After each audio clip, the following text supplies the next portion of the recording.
Olá, bem-vindo ao nosso segundo encontro. Passou bem a semana? Discutiu? Leu sobre o assunto? Porque olha lá o que é que nós temos que fazer agora. Nosso tema hoje é a constituição das empresas. Por que isso? Nós temos que entender quais são os elementos que compõem uma organização, cargos, tarefas, departamentos e os organogramas, o que significa que nós vamos conseguir começar a juntar os pedacinhos da aula passada. Na aula passada, nós falamos principalmente sobre as teorias e que elas vão começar a enxergar cargos, tarefas, a estrutura das empresas. E é assim que a gente vai começar a olhar para nossas empresas também. Todas elas têm um tipo de organização. No último encontro, então, nós olhamos o quê? Olha lá, nós olhamos as teorias. Qual é o objetivo hoje? Principalmente a questão de tarefas e estrutura. Nós vamos olhar agora como é que eu monto uma empresa, como é que funciona essa estrutura e vamos começar a formar a nossa pirâmide organizacional. Para isso, nós vamos começar com o organograma. O que é o organograma? O organograma, ele vai mostrar para nós quais são os níveis hierárquicos de uma empresa. Lembre, lá com o Taylor, a gente viu que ele organizou o chão de fábrica. Então, é aquilo que nós vamos chamar de step operacional. Com o Fayol, nós tivemos a organização da gerência, que é a questão da estrutura. Como é que essa pessoa que vai planejar, organizar, dirigir e controlar recursos para que a área operacional funcione e produza produtos ou serviços. E é claro, nós temos aqui os donos, os sócios, os diretores da organização que só com a escola contemporânea vai nascer, porque eles vão começar a pensar de forma estratégica. Olha que legal! Essa área passa a olhar para fora e trazer para dentro aquilo que deve ser feito para poder competir. Tá aí então um exemplo de organograma. O que significa isso? Significa que agora, com todas as teorias que foram desenvolvidas, eu podia começar a olhar para dentro dessa caixa, onde eu simplesmente joguei lá artesãos e aprendizes, e começo a trabalhar com esses funcionários e penso como organizar isso. Eu tenho que planejar de forma que as coisas funcionem da maneira mais eficiente possível. Então começam a nascer os cargos. E junto com os cargos, as atribuições de cada um deles. A gente escuta muito falar sobre isso hoje na área de recursos humanos. Todos nós temos um cargo e sabemos quais são nossas responsabilidades dentro dele. Aí você pode pensar assim, na empresa onde eu trabalho ou na empresa onde um amigo do amigo do amigo trabalha, ele não tem ideia, isso não está escrito. É porque essa empresa ainda não está sabendo como gerir, como alocar seus recursos, principalmente a questão de recursos humanos. Então, nasce aqui o que a gente chama de departamentalização.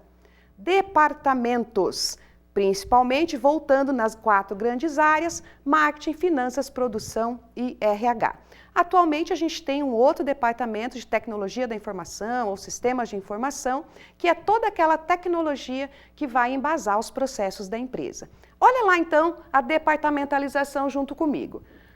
Aqui é um exemplo, né? Então, o que é isso? É o agrupamento de funções relacionadas com as unidades gerenciáveis. Aqui a gente tem o organograma, que inclusive está no nosso livro. Essa empresa dividiu entre finanças e comercial. E embaixo dela estão os outros departamentos, olha, de pessoal, tesouraria. Aqui, se você for ver, é a nossa pirâmide, olha que legal. Fiz uma besteirinha aqui, essa é a nossa pirâmide. Está aqui o nível operacional e aqui está o nível tático.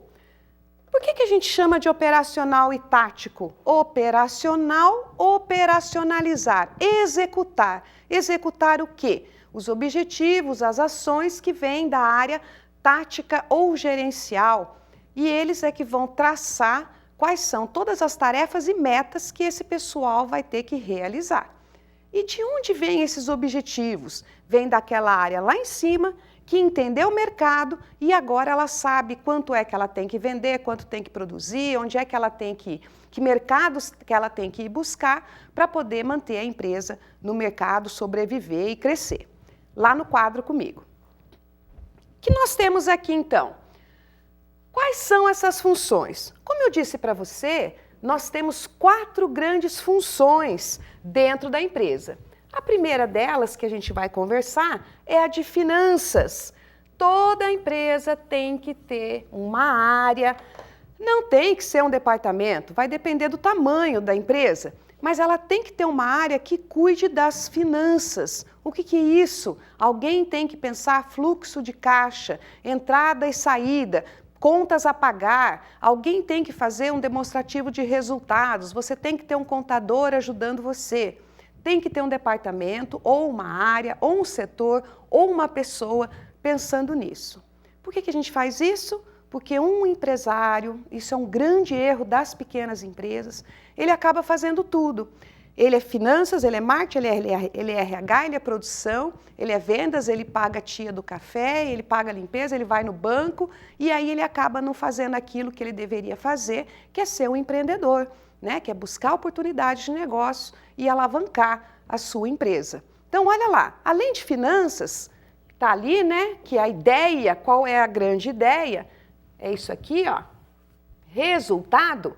Nós temos também a área de marketing. Quem dentro da sua empresa vai fazer pesquisas, vai conhecer a concorrência, olhar para o ambiente externo, quem vai planejar novos produtos, quem é que está olhando para o consumidor, definindo preços, planejando a distribuição e a execução da promoção.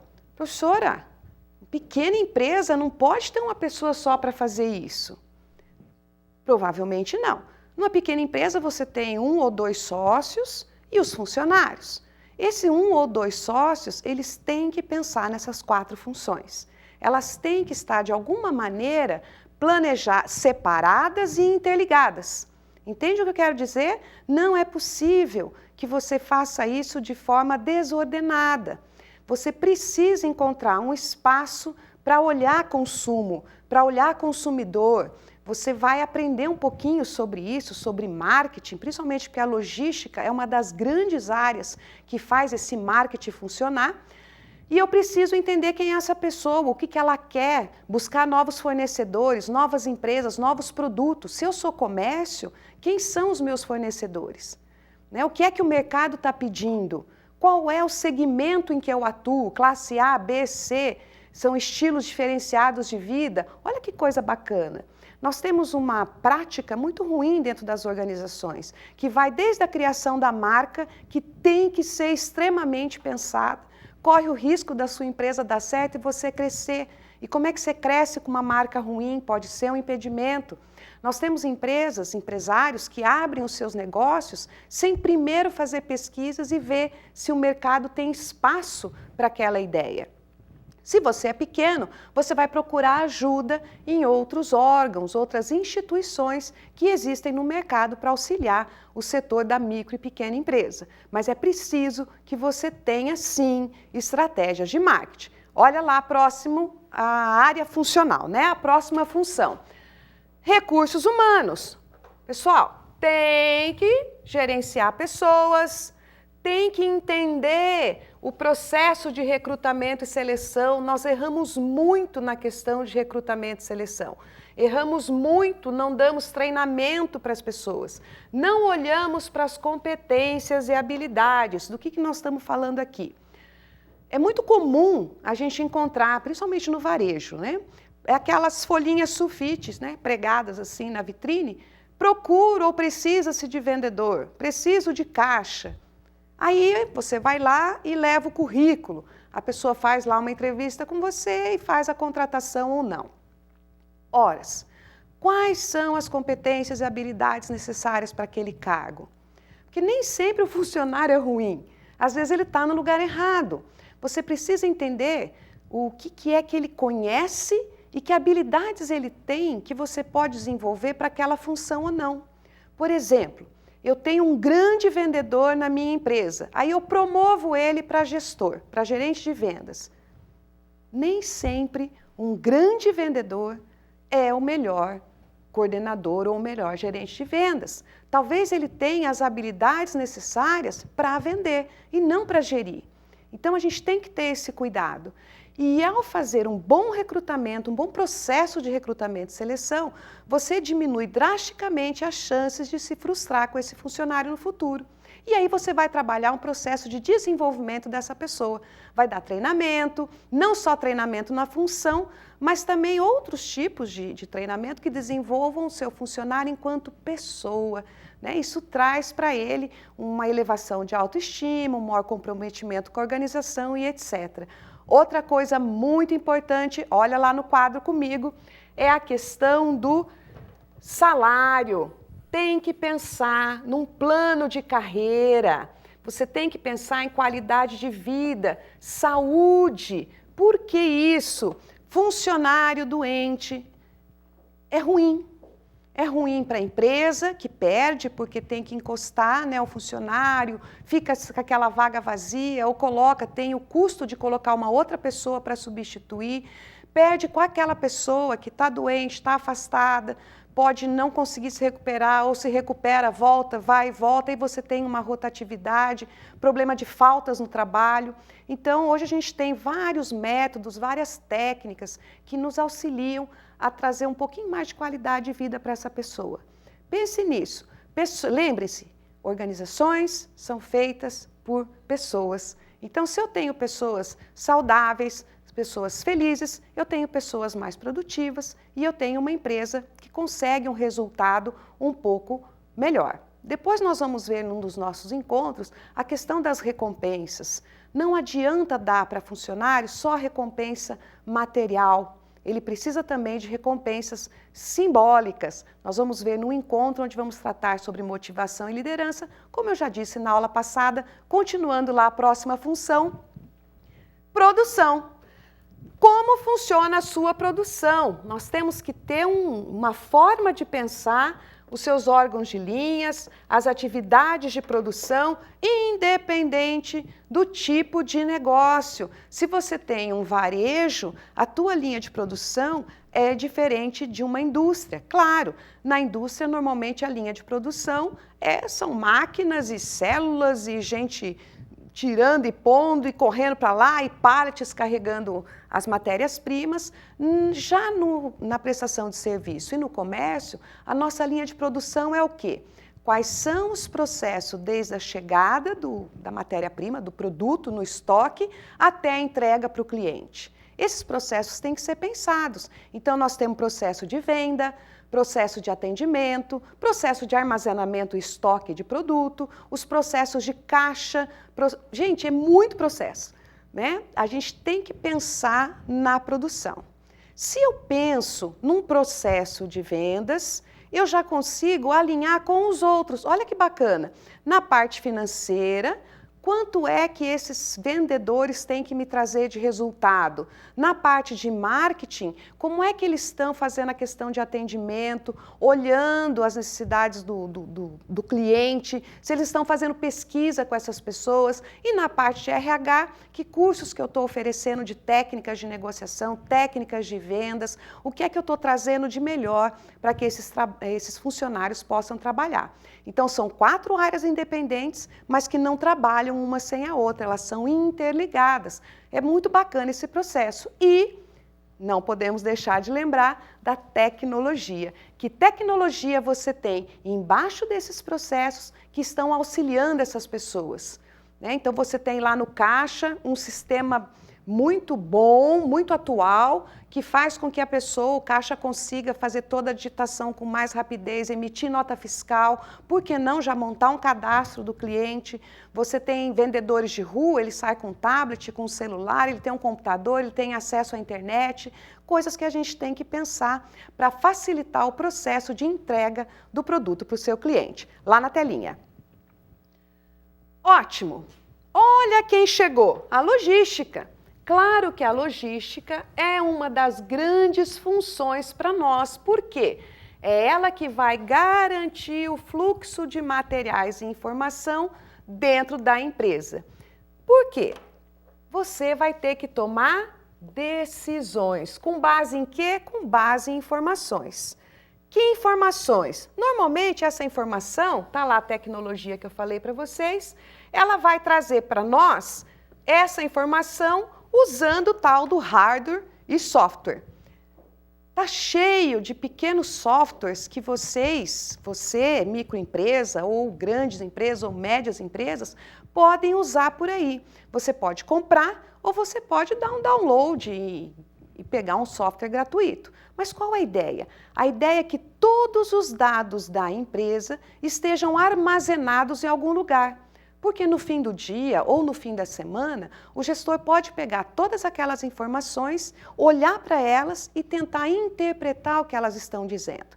É como se nós fôssemos um detetive, né, procurando um assassino e nós temos todas as evidências e não sabemos quem é a pessoa e você começa a juntar aquelas provas. A logística, ela é uma das grandes fontes de informação da empresa. Mas peraí, comércio e serviço tem logística? Muita logística. Por quê? Armazenamento, estoque, saída para o cliente. Todo esse processo de movimentação tem que estar em algum lugar, essas informações têm que estar em algum lugar. Prestação de serviço, normalmente você faz ela fora. Como é que eu chego no meu consumidor? Lembre, logística tem um custo altíssimo para a organização. Na indústria, eu vou usar centro de distribuições, eu tenho frota própria, eu vou terceirizar. Então, tudo isso tem que ser muito bem estudado, muito bem planejado. Por isso que a gente tem, na área de logística, muita matemática, muita estatística, porque nós vamos ter que fazer cálculos para encontrar a melhor forma com o menor custo. Lá na telinha comigo. Então, vamos lá. Olha o pode-se que eu comentei.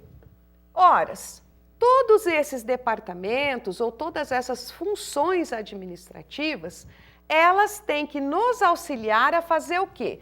Planejar, organizar, dirigir e controlar os recursos da organização.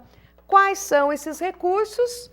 Humanos, materiais, financeiros e tecnológicos. Nossa, professora, eu não aguento mais você falar isso, mas é porque você não pode esquecer, porque agora nós vamos aprender a fazer o planejamento da nossa empresa. Quando eu faço um planejamento, eu estou pensando onde eu quero chegar. Horas, se eu estou aqui hoje e quero chegar em algum lugar, eu preciso desenvolver algumas estratégias, algumas ações para chegar lá. Essas ações envolvem os 4 recursos. Envolvem pessoas, envolvem finanças, envolvem a questão de tecnologia e de materiais, ou produtos e serviços. Não há meios de pensar uma estrutura empresarial, um planejamento empresarial ou estratégia empresarial sem colocar esses 4 grandes recursos. Mesmo porque quando você mexe em um deles, fatalmente os outros 3 vão sofrer alteração também. Mas o que é esse planejamento? Vamos ver a definição. O planejamento é um processo de coletar informações, do quê? Do presente. Por quê? Para a gente definir objetivos de longo e médio prazo e tomar decisões. Gente, é uma visão de futuro. Onde a empresa quer chegar? Onde você quer ir? Nós vamos aprender a fazer missão e visão. Missão, quem sou, visão, onde eu quero chegar. Planeja esses recursos para fazer o quê? Agora eu vou trabalhar a organização. Olha lá, o que é organização? Vou reunir, eu já sei quais são os meus objetivos, agora eu vou reunir todos os meus recursos para poder colocá-los de forma correta dentro das etapas do planejamento. Então, eu vou definir o trabalho e as responsabilidades de cada um. A ideia é minimizar os esforços e aumentar a eficácia do projeto, do processo. E aí eu vou para a direção. O que é a direção? Coordenar, comandar as pessoas. Quem vai nascer aqui? Aqui nasce a figura do gestor, a figura do líder. Aqui vai nascer aquela pessoa que vai ser responsável por manter pessoas motivadas. Difícil, hein? Não é fácil, porque a motivação ela é interna. Ninguém motiva ninguém. Mas nós vamos falar sobre isso. Planejei, organizei, dirigi. O que eu tenho que fazer agora? Controlar. Olha lá. Será que o que eu planejei, todas as minhas atividades que eu desenvolvi para alcançar um objetivo, estão funcionando? Importantíssima fase do controle. Você tem que checar a todo momento, e não uma vez por ano ou uma vez a cada 6 meses. Porque se você checa a todo momento, você consegue tomar decisões e fazer alterações imediatamente, sem ter que esperar aí um grande susto da concorrência. Então, planejamos, já sabemos o que é dirigir, já sabemos o que é organizar os recursos e já sabemos que devemos controlá-los. O que mais? Olha lá. Voltando. Lá atrás, na escola comportamental, a gente viu que a ênfase estava na motivação, no comportamento das pessoas. As escolas contemporâneas, na questão do ambiente externo. Horas. Se as organizações são constituídas por pessoas, se as empresas interagem com o mundo e com o ambiente, é claro que então ela sofre influência do ambiente externo nas suas decisões. Espera aí, como assim?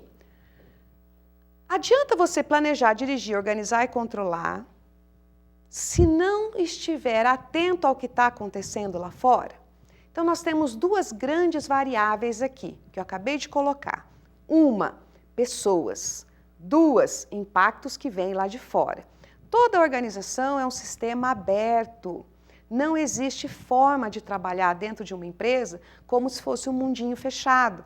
A gente está recebendo a toda hora impactos que podem nos atrapalhar e até arrebentar com os nossos negócios. Sobe juros, cai juros, as pessoas mudam de gosto, meu cliente envelhece. O que é que está acontecendo? Não bastasse tudo isso, eu ainda tenho o problema de que hoje um dos grandes diferenciais para a gente competir está nas pessoas. Nós acabamos de ver que as organizações são formadas por pessoas. Imaginem só, e eu acho que você já passou por isso, todos nós já passamos por isso, você entrar num estabelecimento e ser mal atendido. Você ligar para uma empresa, para um comércio, para um serviço e ser mal atendido. O que é que está acontecendo? Por que as pessoas nos atendem mal? Por que os meus funcionários ou os meus colegas de trabalho atendem mal? Por que é que eles não conseguem olhar para a empresa e falar assim, se a empresa crescer, eu cresço junto, então eu também vou trabalhar para caramba. Onde está o fator pessoas dentro dessa área da gestão, da administração? E aí, pior, se eu tenho lá fora um ambiente que está todo o tempo mudando com novas tecnologias, novos impactos políticos, sociais, ecologia, estamos na era aí do bem-estar social, de pensar no meio ambiente. Cada vez que eu trago essas novas ideias para dentro da empresa, eu só consigo movimentá-las se as pessoas que trabalham dentro dela comprarem a ideia. E o que é que as pessoas fazem assim que eu trago uma mudança para dentro da empresa? Elas resistem. Que coisa, né? Tem jeito isso?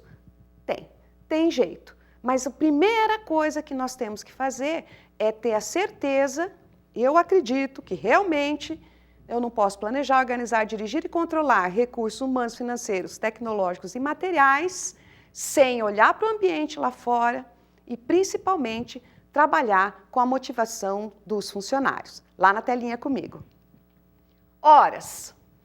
Quer dizer, então, que para estruturar a empresa, na constituição de organogramas, departamentos, níveis hierárquicos, só PODC não adianta, Não adianta, ok?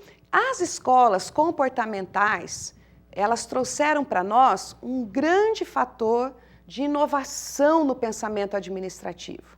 Como é que é a palavrinha liderança? Existem até algumas empresas que não chamam de gerente, né? Chamam de líder de departamento. Essa questão da liderança, você pode chamar como você quiser, gestor, supervisor e etc. Ele é aquela pessoa que convence as outras de que os objetivos da organização são os mesmos dela. A escola comportamental mostrou para nós que o grande fator motivador das pessoas são os objetivos comuns. Ou seja, se o funcionário não tem como objetivo o mesmo objetivo da organização, ele não vai sentir motivação nenhuma pelo trabalho. Ele pode estar satisfeito. Eu estou satisfeito, tem um salário razoável, tem plano de saúde, vale transporte, eu vou ficando. Esse vou ficando é o grande empurrão para o mau atendimento, para desleixo, não dá bola, né? O teu cliente entra na empresa, pergunta por alguma coisa, ele não dá atenção. Então, esse é um problema muito grande para as organizações. As teorias comportamentais foram várias. Nós vamos estudar principalmente a teoria da hierarquia da pirâmide de Maslow. Mas existe um cara chamado Mayo, que teve uma sacada fantástica. Ele disse o seguinte: nós somos indivíduos individuais. Eu sou eu, você é você. Mas não vivemos sozinhos. Nós vivemos em sociedade, ou seja, quando eu entro na organização, eu passo a fazer parte de um grupo social. Se eu não me sentir pertencente a esse grupo, não adianta. Eu não vou trabalhar da maneira como a empresa espera que eu trabalhe. Bacana, né? Lá na telinha comigo. Então, o que nós temos aqui? Nós vimos que uma organização, ela precisa ser estruturada. Ora, o que é essa estruturação? Eu preciso pensar em todos os recursos necessários que eu preciso para que ela funcione. Eu preciso elencar tudo que eu preciso da parte financeira, na parte humana, funcionários, cargos e tarefas, na parte de produção, quais são os processos, desde a entrada do produto até a saída, a entrega para o cliente, e agora na área de logística, muito importante, a logística reversa, como é que o resíduo, né, o que sobra lá, volta para mim, e na área de tecnologia, o que eu vou ter para embasar, para apoiar todas essas pessoas e todos esses processos de trabalho. Então, olha quanta coisa que nós temos que pensar na hora de estruturar uma empresa. Adianta isso? Não. Olha lá, além de estruturar, a gente ainda precisa fazer o organograma da nossa organização, preferencialmente dividindo ela por departamentos, porque a burocracia mostrou para nós que é, sim, extremamente importante a questão da hierarquia, dos níveis hierárquicos. Mesmo porque, quando você vai fazer um plano de carreira, o funcionário tem que olhar para aquilo e falar assim: opa, existe um caminho que eu posso trilhar. O plano de carreira é considerado um dos grandes fatores de motivação. Eu, pessoa, quando eu olho e vejo o futuro, eu acabo fazendo coisas para alcançar aquele futuro. Legal, né? Agora, se eu trabalho numa loja onde existe o dono e o único gestor é a esposa ou o filho, qual é a minha perspectiva de crescimento? Nenhuma. Eu vou ficando, e esse vou ficando, eu acabo fazendo as coisas da maneira que dá. Vamos lá, terminando então? Aí nós vamos pensar também, né, nessa definição de níveis hierárquicos. Lembrando, se você tem uma empresa pequena, você não tem que pensar em todos os departamentos, mas você precisa ter uma estrutura que divida as suas ações em marketing, produção, finanças, RH e que pense, lógico, em logística e sistemas de informação. Legal? E aí tá aí as referências da aula de hoje para você dar uma olhadinha e eu tenho certeza que você vai ler com carinho porque você quer sair daqui um gestor de primeira. Obrigada!